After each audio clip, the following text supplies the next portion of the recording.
Sri Aurobindo. Sri Aurobindo, born Aurobindo Ghose, August 15, 1872, December 5, 1950, was an Indian philosopher, yogi, guru, poet, and nationalist. He joined the Indian movement for independence from British rule, for a while was one of its influential leaders and then became a spiritual reformer, introducing his visions on human progress and spiritual evolution. Aurobindo studied for the Indian Civil Service at King's College, Cambridge, England. After returning to India he took up various civil service works under the Maharaja of the princely state of Baroda and became increasingly involved in nationalist politics and the nascent revolutionary movement in Bengal. He was arrested in the aftermath of a number of bomb outrages linked to his organization, but in a highly public trial where he faced charges of treason, Aurobindo could only be convicted and imprisoned for writing articles against British rule in India. He was released when no evidence could be provided, following the murder of a prosecution witness, Narendranath Goswami during the trial. During his stay in the jail, he had mystical and spiritual experiences, after which he moved to Pondicherry, leaving politics for spiritual work. During his stay in Pondicherry, Sri Aurobindo developed a method of spiritual practice he called integral yoga. The central theme of his vision was the evolution of human life into a life divine. He believed in a spiritual realization that not only liberated man but transformed his nature, enabling a divine life on earth. In 1926, with the help of his spiritual collaborator, Meera Alfasa, referred to as the Mother, he founded the Sri Aurobindo Ashram. His main literary works are The Life Divine, which deals with theoretical aspects of integral yoga, Synthesis of Yoga, which deals with practical guidance to integral yoga, and Savitri, A Legend and a Symbol, an epic poem. Biography.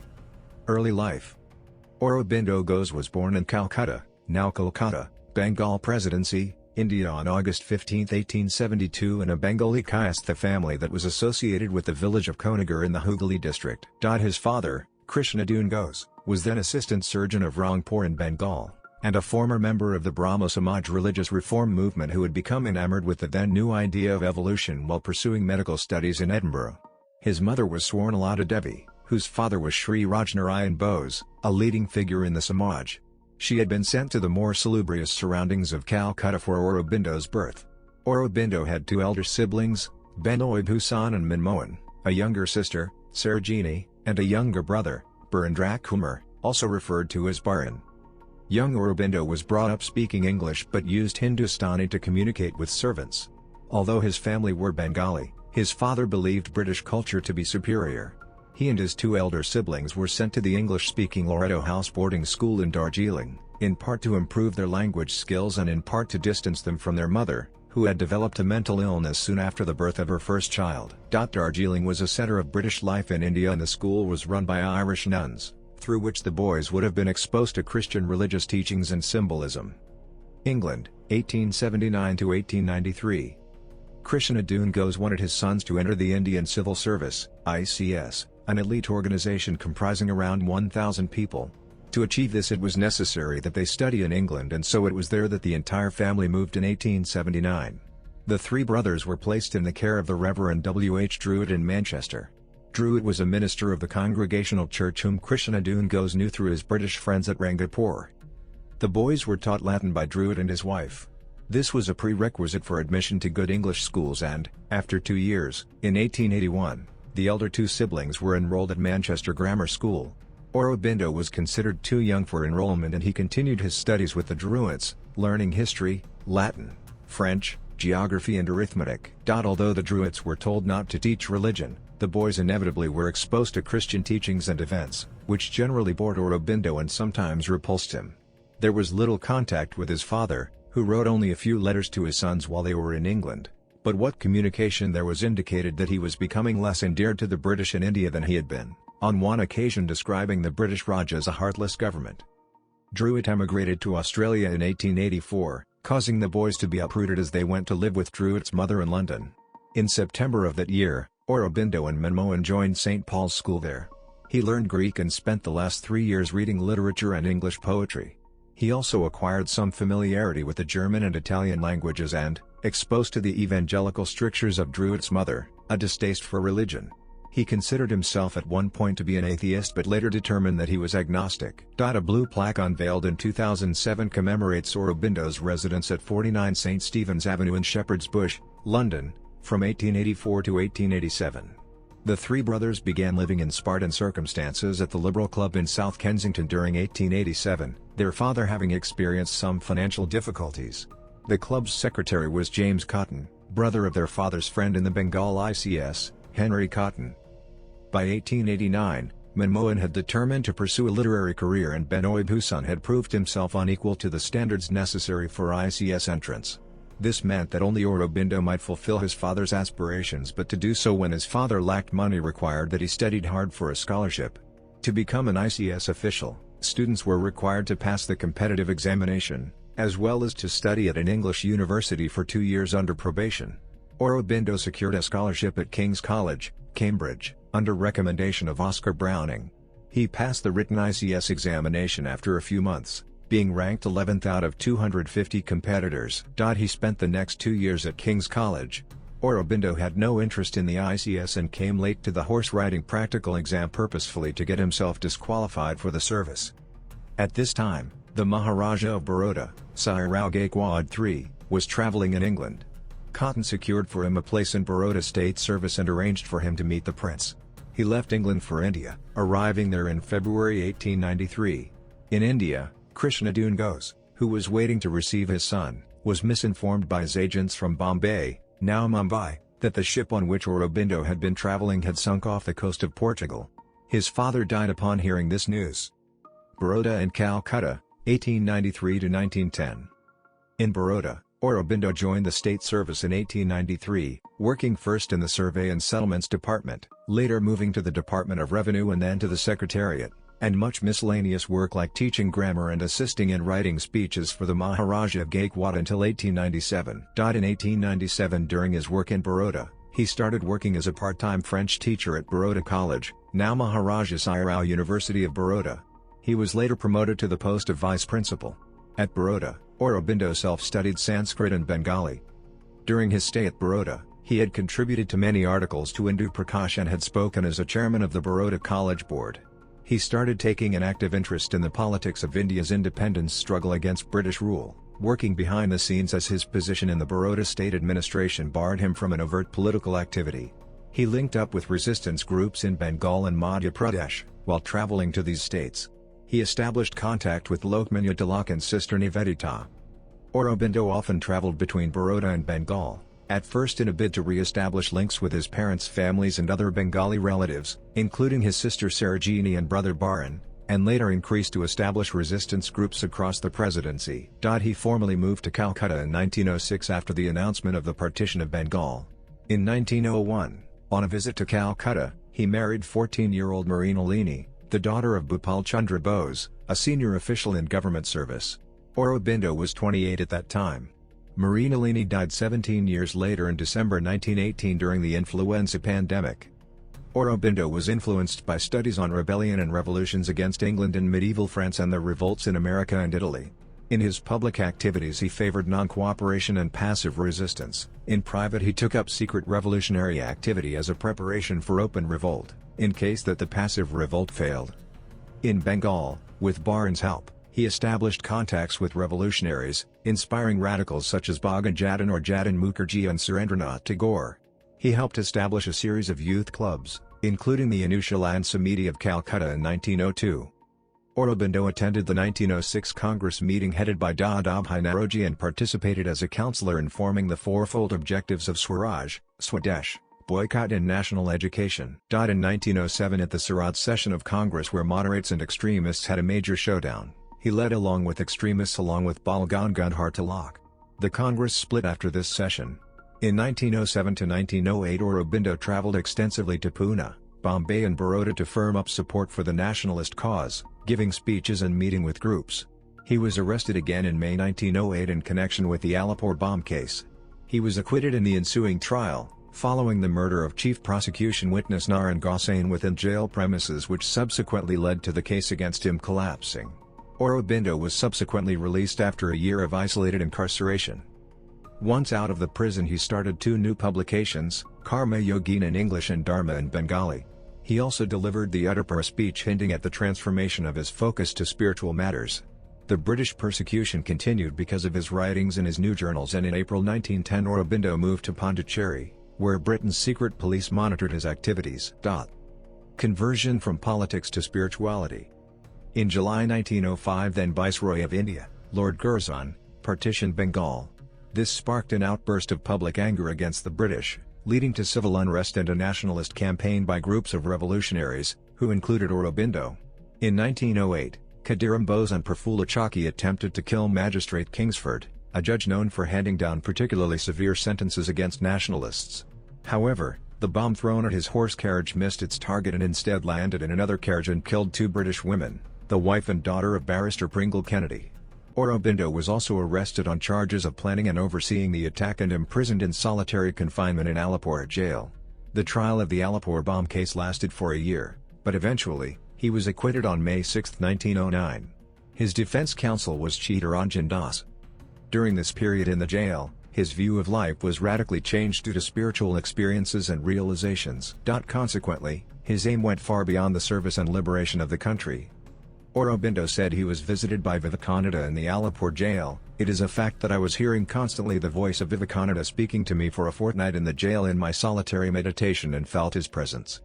In his autobiographical notes, Aurobindo said he felt a vast sense of calmness when he first came back to India. He could not explain this and continued to have various such experiences from time to time. He knew nothing of yoga at that time and started his practice of it without a teacher, except for some rules that he learned from Ganganath, a friend who was a disciple of Brahmananda. In 1907, Barn introduced Aurobindo to Vishnu Bhaskar Lele, a Maharashtrian yogi. Aurobindo was influenced by the guidance he got from the yogi, who had instructed Aurobindo to depend on an inner guide and any kind of external guru or guidance would not be required. In 1910 Aurobindo withdrew himself from all political activities and went into hiding at Chanandanagar in the house of Motilal Roy, while the British were trying to prosecute him for sedition on the basis of a signed article titled "To My Countrymen," published in Karma Yogin. As Aurobindo disappeared from view, the warrant was held back and the prosecution postponed. Aurobindo maneuvered the police into open action and a warrant was issued on April 4, 1910, but the warrant could not be executed because on that date he had reached Pondicherry, then a French colony. The warrant against Aurobindo was withdrawn. Pondicherry, 1910–1950. In Pondicherry, Sri Aurobindo dedicated himself to his spiritual and philosophical pursuits. In 1914, after 4 years of secluded yoga, he started a monthly philosophical magazine called Arya. This ceased publication in 1921. Many years later, he revised some of these works before they were published in book form. Some of the book series derived out of this publication was The Life Divine, The Synthesis of Yoga, Essays on the Gita, The Secret of the Veda, Hymns to the Mystic Fire, The Upanishads, The Renaissance in India, War and Self-Determination, The Human Cycle, The Ideal of Human Unity and The Future Poetry were published in this magazine. At the beginning of his stay at Pondicherry, there were few followers, but with time their numbers grew, resulting in the formation of the Sri Aurobindo Ashram in 1926. From 1926 he started to sign himself as Sri Aurobindo, Sri, meaning holy in Sanskrit, being commonly used as an honorific. For some time afterwards, his main literary output was his voluminous correspondence with his disciples. His letters, most of which were written in the 1930s, numbered in the several thousand. Many were brief comments made in the margins of his disciples' notebooks in answer to their questions and reports of their spiritual practice, others extended to several pages of carefully composed explanations of practical aspects of his teachings. These were later collected and published in book form in 3 volumes of Letters on Yoga. In the late 1930s, he resumed work on a poem he had started earlier. He continued to expand and revise this poem for the rest of his life. It became perhaps his greatest literary achievement, Savitri, an epic spiritual poem in blank verse of approximately 24,000 lines. Sri Aurobindo died on December 5, 1950. Around 60,000 people attended to see his body resting peacefully. Indian Prime Minister Jawaharlal Nehru, and the President Rajendra Prasad praised him for his contribution to yogic philosophy and the independence movement. National and international newspapers commemorated his death. Mira Alfasa, the mother, and the development of the ashram. Sri Aurobindo's close spiritual collaborator, Mira Alfasa, B. Alfasa, came to be known as the Mother. She was a French national, born in Paris on February 21, 1878. In her 20s she studied occultism with Max Theon. Along with her husband, Paul Richard, she went to Pondicherry on March 29, 1914, and finally settled there in 1920. Sri Aurobindo considered her his spiritual equal and collaborator. After November 24, 1926, when Sri Aurobindo retired into seclusion, he left it to her to plan, build and run the ashram, the community of disciples which had gathered around them. Sometime later, when families with children joined the ashram, she established and supervised the Sri Aurobindo International Center of Education with its experiments in the field of education. When he died in 1950, she continued their spiritual work, directed the ashram, and guided their disciples. Philosophy and Spiritual Vision. Introduction. Sri Aurobindo's concept of the integral yoga system is described in his books, The Synthesis of Yoga and The Life Divine. The Life Divine is a compilation of essays published serially in Arya. Sri Aurobindo argues that divine Brahman manifests as empirical reality through Lila, or divine play. Instead of positing that the world we experience is an illusion, Maya, Aurobindo argues that world can evolve and become a new world with new species, far above the human species, just as human species have evolved after the animal species. As such, he argued that the end goal of spiritual practice could not merely be a liberation from the world into samadhi, but would also be that of a descent of the divine into the world in order to transform it into a divine existence. Thus, this constituted the purpose of integral yoga. Regarding the involution of consciousness in matter, he wrote that, this descent, this sacrifice of the Purusha, the divine soul submitting itself to force and matter so that it may inform and illuminate them, is the seed of redemption of this world of inconscience and ignorance. Sri Aurobindo believed that Darwinism merely describes a phenomenon of the evolution of matter into life, but does not explain the reason behind it, while he finds life to be already present in matter, because all of existence is a manifestation of Brahman. He argues that nature, which he interpreted as divine, has evolved life out of matter and the mind out of life. All of existence, he argues, is attempting to manifest to the level of the supermind, that evolution had a purpose. He stated that he found the task of understanding the nature of reality arduous and difficult to justify by immediate tangible results. Supermind. At the center of Aurobindo's metaphysical system is the supermind, an intermediary power between the unmanifested Brahman and the manifested world.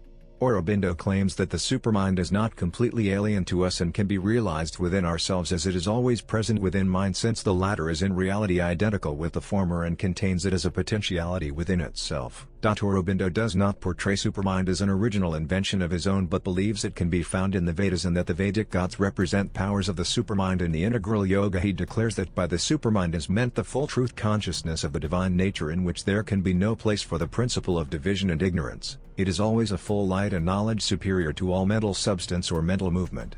Supermind is a bridge between Satchidananda and the lower manifestation, and it is only through the supramental that mind, life and body can be spiritually transformed, as opposed to through Satchidananda. The descent of supermind will mean the creation of a supramental race.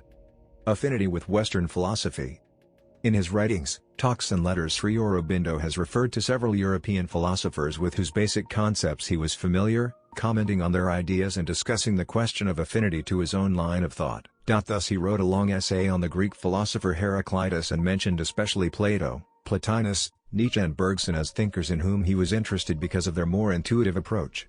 On the other hand, he felt little attraction for the philosophy of Kant or Hegel. Several studies have shown a remarkable closeness to the evolutionary thought of Teilhard de Chardin, whom he did not know, whereas the latter came to know of Sri Aurobindo at a late stage. After reading some chapters of The Life Divine, he is reported to have said that Sri Aurobindo's vision of evolution was basically the same as his own, though stated for Asian readers. Several scholars have discovered significant similarities in the thought of Sri Aurobindo and Hegel. Steve Odin has discussed this subject comprehensively in a comparative study. Odin writes that Sri Aurobindo has appropriated Hegel's notion of an absolute spirit and employed it to radically restructure the architectonic framework of the ancient Hindu Vedanta system in contemporary terms. In his analysis, Odin arrives at the conclusion that both philosophers similarly envision world creation as the progressive self-manifestation and evolutionary ascent of a universal consciousness in its journey towards self-realization. He points out that in contrast to the deterministic and continuous dialectal unfolding of absolute reason by the mechanism of thesis, antithesis, synthesis or affirmation, negation, integration, Sri Aurobindo argues for a creative, emergent mode of evolution. In his resume, Odin states that Sri Aurobindo has overcome the ahistorical world vision of traditional Hinduism and presented a concept which allows for a genuine advance and novelty. Importance of the Upanishads. Although Sri Aurobindo was familiar with the most important lines of thought in Western philosophy, he did not acknowledge their influence on his own writings. He wrote that his philosophy was formed first by the study of the Upanishads and the Gita. They were the basis of my first practice of yoga. With the help of his readings he tried to move on to actual experience, and it was on this experience that later on I founded my philosophy, not on ideas themselves. He assumes that the seers of the Upanishads had basically the same approach and gives some details of his vision of the past in a long passage in the Renaissance of India. The Upanishads have been the acknowledged source of numerous profound philosophies and religions, he writes. Even Buddhism with all its developments was only a restatement from a new standpoint and with fresh terms. And, furthermore, the ideas of the Upanishads can be rediscovered in much of the thought of Pythagoras and Plato and form the profoundest part of Neoplatonism and Gnosticism. Finally, the larger part of German metaphysics is little more in substance than an intellectual development of great realities more spiritually seen in this ancient teaching. When once he was asked by a disciple whether Plato got some of his ideas from Indian books, he responded that though something of the philosophy of India got through by means of Pythagoras and others, he assumed that Plato got most of his ideas from intuition. Sri Aurobindo's indebtedness to the Indian tradition also becomes obvious through his placing a large number of quotations from the Rig Veda, the Upanishads and the Bhagavad Gita at the beginning of the chapters in the Life Divine, showing the connection of his own thought to Veda and Vedanta. The Isha Upanishad is considered to be one of the most important and more accessible writings of Sri Aurobindo. Before he published his final translation and analysis, he wrote 10 incomplete commentaries. In a key passage he points out that the Brahman or Absolute is both the stable and the moving. We must see it in eternal and immutable spirit and in all the changing manifestations of universe and relativity.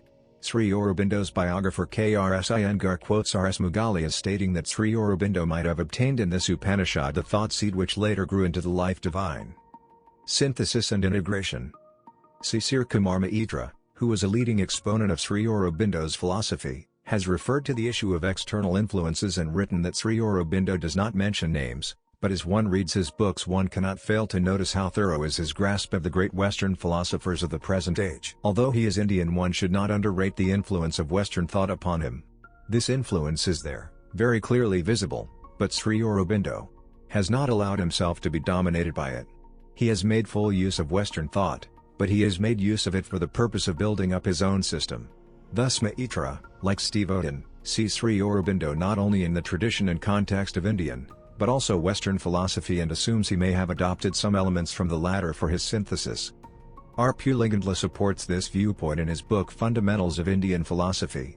He describes Sri Aurobindo's philosophy as an original synthesis of the Indian and Western traditions. He integrates in a unique fashion the great social, political and scientific achievements of the modern West with the ancient and profound spiritual insights of Hinduism. The vision that powers the life divine of Aurobindo is none other than the Upanishadic vision of the unity of all existence. Puligandla believes that the Western influence also becomes evident through Sri Aurobindo's critical position vis-à-vis Shankara and his assumption that the latter teaches through his Mayavada or illusionism that the world is unreal and illusory. Puligandla objects, nowhere does Shankara say that the world is unreal and illusory. Quite the contrary, through the concept of sublation he teaches that the world is neither real nor unreal. That this is indeed his teaching is further borne out by his distinction between lower and higher truths. Therefore, Puligandla concludes that Aurobindo's characterization of Shankara's Vedanta as a world-negating philosophy is unfounded. He believes that Sri Aurobindo in his endeavor to synthesize Hindu and Western modes of thought has wrongly identified Shankara's Mayavada with the subjective idealism of George Berkeley, which undoubtedly stands in sharp contrast to the realism of the Western philosophical tradition in general. Nonetheless, Puligandla believes that Sri Aurobindo was a great philosopher-mystic with a significant vision of man and the world. Sri Aurobindo's critique of Shankara is supported by U.C. Dubey in his paper titled Integralism, the distinctive feature of Sri Aurobindo's philosophy. He starts by summarizing what he considers to be Sri Aurobindo's most important contributions to philosophy and mentions at first his integral view of reality. The creative force or Cit Sakti is regarded by him as one with the Absolute. Thus there is no opposition between the Absolute and its creative force in his system. Next, Dubey refers to Sri Aurobindo's conception of the supermind as the mediatory principle between the absolute and the finite world, and quotes S.K. Maitra stating that this conception is the pivot round which the whole of Sri Aurobindo's philosophy moves. Dubey proceeds to analyze the approach of the Shankarites and believes that they follow an inadequate kind of logic that does not do justice to the challenge of tackling the problem of the absolute, which cannot be known by finite reason. With the help of the finite reason, he says, we are bound to determine the nature of reality as one or many, being or becoming. But Sri Aurobindo's integral Advaitism reconciles all apparently different aspects of existence in an all-embracing unity of the absolute. Next, Dubey explains that for Sri Aurobindo there is a higher reason, the logic of the infinite, in which his integralism is rooted, and expounds this concept by presenting some quotations from the Life Divine. In concluding, he notes critically that Sri Aurobindo does not explain sufficiently the nature of the logic of the infinite. Nevertheless, the way he proposes this logic is undoubtedly his unique contribution in the field of absolutism. Legacy. Sri Aurobindo was an Indian nationalist but is best known for his philosophy on human evolution and integral yoga. Influence. His influence has been wide-ranging. In India, S.K. Maitra, Anil Roy and D.P. Chattopadhyaya commented on Sri Aurobindo's work. Writers on esotericism and traditional wisdom, such as Mercy Eliade, Paul Brunton, and René Guénon, all saw him as an authentic representative of the Indian spiritual tradition. Though René Guénon thought Sri Aurobindo's thoughts were betrayed by some of his followers and that some works published under his name were not authentic, since not traditional. Haridas Chaudhuri and Frederick Spiegelberg were among those who were inspired by Aurobindo, who worked on the newly formed American Academy of Asian Studies in San Francisco. Soon after, Chaudhuri and his wife Beena established the Cultural Integration Fellowship, from which later emerged the California Institute of Integral Studies. Sri Aurobindo influenced Subhash Chandra Bose to take an initiative of dedicating to Indian national movement full-time. Bose writes, the illustrious example of Aurobindo Ghose looms large before my vision. I feel that I am ready to make the sacrifice which that example demands of me. Karl-Heinz Stockhausen was heavily inspired by Satpram's writings about Sri Aurobindo during a week in May 1968, a time at which the composer was undergoing a personal crisis and had found Sri Aurobindo's philosophies were relevant to his feelings. After this experience, Stockhausen's music took a completely different turn, focusing on mysticism, that was to continue until the end of his career. Jean Gebser acknowledged Sri Aurobindo's influence on his work and referred to him several times in his writings. Thus, in The Invisible Origin he quotes a long passage from the Synthesis of Yoga. Gebser believes that he was in some way brought into the extremely powerful spiritual field of force radiating through Sri Aurobindo. In his title Asia Smiles Differently he reports about his visit to the Sri Aurobindo ashram and meeting with a mother whom he calls an exceptionally gifted person. After meeting Sri Aurobindo in Pondicherry in 1915, the Danish author and artist Johannes Hollenberg published one of the first yoga titles in Europe and later on wrote 2 essays on Sri Aurobindo. He also published extracts from the Life Divine in Danish translation. William Irwin Thompson traveled to Oroville in 1972, where he met the mother. Thompson has called Sri Aurobindo's teaching on spirituality a radical anarchism and a post-religious approach, and regards their work as having reached back into the goddess culture of prehistory, and, in Marshall McLuhan's terms, culturally retrieved the archetypes of the shaman and law sage femme. Thompson also writes that he experienced Shakti, or psychic power, coming from the mother on the night of her death in 1973. Sri Aurobindo's ideas about the further evolution of human capabilities influenced the thinking of Michael Murphy, and indirectly, the human potential movement, through Murphy's writings. The American philosopher Ken Wilber has called Sri Aurobindo India's greatest modern philosopher sage and has integrated some of his ideas into his philosophical vision. Wilber's interpretation of Aurobindo has been criticized by Rod Hemsell. New Age writer Andrew Harvey also looks to Sri Aurobindo as a major inspiration. Followers.